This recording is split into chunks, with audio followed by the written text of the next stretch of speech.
sa pamamagitan ng tapat na pagsunod sa kanyang mga batas. Ang lahat ng propeta ng Allah mula kay Adan, Noah, Abraham, Moises, Jesus at Muhammad, kapayapaan ay sumakanila nawa, ay walang pagkakaiba-iba sa pangunahing prinsipyo. Sila ay nagkakaisa sa isang layuning akayin ang tao sa isang tamang landas tungo sa kaligtasan. Si Allah subhanahu wa ta'ala ay nagpahayag kay Propeta Muhammad ng pangunahing utos na ito.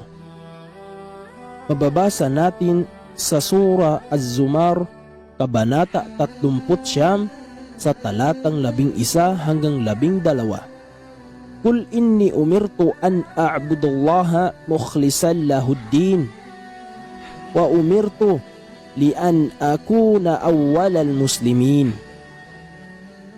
Sabi ng Allah, sabihin mo o Muhammad sa mga tao, katiyakan ang Allah ay inutusan niya ako at ang sinuman na susunod sa akin na maging taus-puso sa pagsamba sa Kanya ng bukod tangi at wala ng iba, at inutusan niya ako na maging kauna-unahan